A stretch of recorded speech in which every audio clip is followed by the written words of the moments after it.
Hi, today I'm going to do a contest entry for Daryl, who is the Northern Vinyl guy, and he lives out, I'd like to say, in a town in North Ontario, but I believe that he lives in the middle of nowhere, and one of his biggest problems is actually getting a hold of vinyl. But he's celebrating 1 year in the vinyl community, and he's got a contest involving 9 questions or prompts that I think he's closing on the 16th of February. And I believe that there are prizes. First one is that if you want a handful of CDs, I believe that he's prepared to send them to you. And alternatively, he is going to run with a t-shirt and shorts on into a snowbank, and that's going to be filmed and posted on YouTube. Now, I've heard about this notion of diving into snowbanks. A few years ago, those of you who follow this channel might know that I was a consultant, business trainer, management consultant for the last 15, 20 years of my career. And I was on a project in Denmark. And I was flying back from Copenhagen. I was there, back and forward there for about a year, maybe a couple of years. And I sat next to this guy from Finland. I think it was a British guy who married a Finnish woman. And he was telling me that the ritual that he had to perform was that he would go into the sauna with his in-laws naked.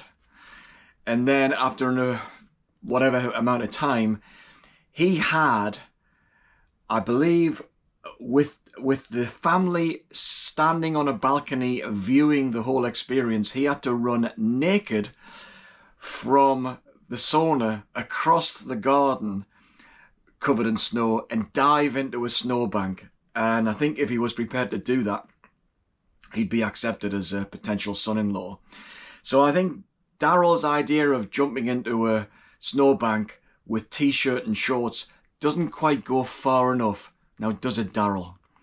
Anyway, 9 prompts. Here we go. Number 1, share a song lyric that has a unique, unusual, or strange word in it. And I'm going to select one of my favourite artists, which is Peter Hammill. Now, I know some of you won't know, but Peter Hammill was the lead singer and the songwriter for a band called Van de Graaff Generator, who are a dark, foreboding prog rock act that kicked off around about 1968. But he was a very prolific songwriter as a solo artist as well. And he's an absolutely brilliant lyricist. He writes about stuff that is philosophical in nature. I kind of often say that if you sit and really study the lyrics on a Peter Hammill album, you'll come out smarter at the end of it than you were at the beginning. But I'm going to pick an album from, I think, his third solo album. And the album is called The Silent Corner and the Empty Stage. And here's the album cover. There's Peter on the back. There's very unusual illustration in the middle. And I'm going to pick a track called The Lie. Great lyrics. These are handwritten lyrics. He's got a very nice script there. Anyway, The Lie. It opens with the line. I'm going to read 4 lines. Genuflection, erection in church. Sacristy cloth, moth-eaten shroud. Secret silence, sacred secrets. Accumulate dust, aggregate. Did I mess it up? Accumulate dust, aggregate. I've done it again. Okay, accumulate dust, aggravate the eye. So there you go. And the eye rhymes with lie. So that's The Lie by Peter Hammill. Now, I thought there'd be at least a couple of words in there that you wouldn't normally find in a rock song. But there you go. Right, show vinyl record pressing from your collection that is not from the country you live in. Back in the 1980s, on a holiday with a friend, actually 3 friends, because there was my on and off girlfriend of the period was also traveling with her friend. We went to the Balkans and did a bit of a, I'd like to say a bit of a road trip, but a point to point, usually using public transport to what was the, it's Croatia, but was the old Yugoslavia. So this is an album not only from a country that I don't belong to, but it's from a country that no longer exists, Yugoslavia. And amazingly, on this holiday trip, found time to pop into a record shop and bought Hysteria by Def Leppard. And it is manufactured under license from Phonogram Limited by RTB Records, Yugoslavia. So there you go. Number 3. This is a bit of a mouthful here, so bear with me. I'll link to Daryl's original video here as well. So if you are from Canada, show an album from a province that borders the one you live in, or a US state that borders the one you live in. However, if you are international outside North America, show a band or musician from your nation that has some sort of ties to Canada. And I am going to pick a guy from this band. This is not a band member, but the band member in question, the band is the Hollies, of course, from Manchester. The artist in question is a guy called Graham Nash, and this is his album Wild Tales from 1973. Nice cover, that one. And he joined a band called Crosby, Stills, Nash and Young. And I think it's a fair guess that he took drugs with Canadian Neil Young. So there you go. That's my connection. That's Graham Nash's connection to Canada. Question number 4. Show music item / paraphernalia from your collection.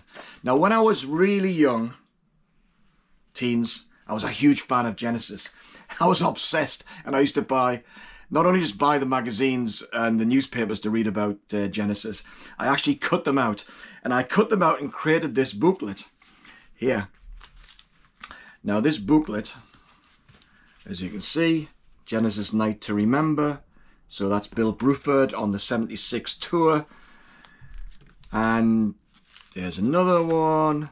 And why is this relevant for paraphernalia? Well, back in the day, it's in here somewhere, I used to go backstage, queue to go backstage at the stage door at Newcastle City Hall and get autographs from band members. And I've cut out an autograph here from Anthony Banks, Tony Banks, the keyboardist from Genesis. So look at these headlines. Genesis back in triumph. Genesis Glasgow Apollo, which I was at. Oh, something else has fallen out here. Wuthering Heights, a review of Wyndham Wuthering, and so on. So that's my piece of paraphernalia from my collection. Right. Number 5, show an 80s album. And I'm going to show 2 with a Canadian connection. And the first one is Lorena McKennitt, To Drive the Cold Winter Away. Now, Lorena, kind of a Celtic folk, ambient, not really, don't know, but she plays, what does she play? Is it the harp or something? No, she doesn't play just the harp, does she? Let's see if it tells me something about this. No, it doesn't tell me anything. Anyway, I came across her probably in the 90s on a compilation, and then bought a bunch of CDs, and have since bought the vinyl reissues. Really good. But another band from Canada who have Americana type connections, definitely worth checking out. And the Canadians in the VC will know about the Cowboy Junkies. And this is a 2 LP reissue of, is this their debut album? Yeah, I think it's their debut album. I think the Caution Horses was the second album. But yeah, notable for a great version of Lou Reed's Sweet Jane. Number 6. Discuss a struggle / challenge of collecting music. I don't know what I've got, and sometimes I don't even know what I've already got. So I occasionally make the mistake of buying a duplicate. And I think the biggest frustration is listening to people talk about how they have rigorously, religiously, even have inserted their LPs and CDs into Discogs. I would love to be able to put all of my stuff in Discogs, but the size of the task is so enormous I've not even started. So I occasionally kind of check on Discogs to see what's out there or how much a record is worth if I'm curious. But my stuff isn't in Discogs and I don't have an account. It's kind of frustrating. Right, number 7, name a Grail or sought out album that you would like to get in 2025. Well, in 2025, I'm going to go to Ontario and I'm going to go to Buffalo. So in the summer, I'm going to be coming out to North America to hang out with VC chums and do a bit of record shopping. And I was told, I think it might be by MGK Boston, that one of the albums I was keen on getting, I would be able to find quite easily in North America. I've never seen it in the UK, and that is the album I bought last Sunday at a record fair called by the Bee Gees called Odessa, which is a double concept album from I think 1968. I'm told they're quite abundant in North America. Anyway, now that I've got it, I don't want that one. So I'm going to go for an album that I've got on CD, which is the eponymously titled Grand Funk Railroad. Now, I haven't got any Grand Funk on vinyl, but they were very popular in America, and I got into them through this album, a vinyl copy of this album, which a friend lent me in the early 70s. And whenever I put the Grand Funk track comes up on random play in the car, I'm always impressed. I don't really know them that well, but the CDs have been in the collection for quite some time and I really enjoy it. So I'm looking forward to going through the racks and seeing loads of copies of the Grand Funk albums, and I'll bring some home with me on my North American trip this summer. Okay, 2 more to go. Show an album, number 8 this is. Show an album that people would be surprised to know you own. One of my brothers had tickets to see this band in Denmark, and then the lockdowns kicked in and the whole tour and the trip was cancelled. But I was curious and I checked out this band on YouTube, and I thought they were interesting, shall we say. This is the only album I own by them on album or CD, and it is Liebe ist für alle da by Rammstein. Now, I don't know much about them. They're really dark and heavy, very dramatic. The stage shows are supposedly epic, but some of the lyrics on this album, well, there's one. I'll find one track. I was just looking at it a little bit earlier. This is a great package. It's double album, and it has this this booklet which has got loads of nudity in it, so I can't really show it. But there's one track here that is called Pussy. So you might want to check out the lyrics of that if you're curious, but they are off the scale inappropriate. So I'm told that this band is notorious in terms of its subject matter of its music. But as I say, I'm not an expert in them. But there you go. And finally, if you've got here, you're still here, thanks very much. And I hope that you also remind Daryl that he has to dive naked into the snowbank. Anyway, number 9, shout out a favourite non-VC related YouTube channel you like. Now I spend a lot of time on YouTube. I'm retired now. I don't watch television except football, usually. But I do watch a lot of, I'm interested in a lot of different things and current affairs in particular on YouTube. So I'm going to mention 3 channels that I really like. And one is, number 1 is Gad Saad, who is a Lebanese Canadian Jew who fled Lebanon in the 80s, I believe it was.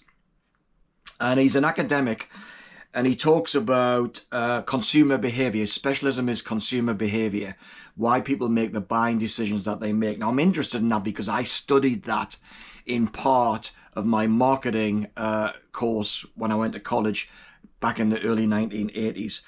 But he also applies that thinking and his to politics, and talks about how bad ideas gain traction. He's funny, he's very compelling, he's very interested. Also in the sphere of politics and current affairs, I follow a channel called by the online publication called Unheard, UNHERD. So you're not part of the herd, but they talk about topics that aren't given generally thorough coverage in mainstream legacy media, and they do long form interviews, and it's kind of a search for truth. And they're very expert in interviewing people. They're very kind of easy on the ear, and as it were. And the third one is a young guy who is an academic, a guy called Warren Smith, and he's got a channel called the Secret Scholar Society, and he focuses on critical thinking, and he does these analyses of interviews or speeches made by famous people, and he applies, he shares how to kind of dissect what they're saying, and applying critical thinking and challenging what they're saying, and so on and so forth. So those are 3 favorite non-VC related YouTube channels. And that is my contest entry. So good luck to everybody else who's having a go. It's only less than 2 weeks to go before the whole thing closes down. So I'm going to put a link to Daryl's contest below this one. Give it a go. It's interesting, it's fun, and we might get to see a grown man jump into a snowbank later in February. So thanks for watching, and I'll see you on the next video. Bye for now.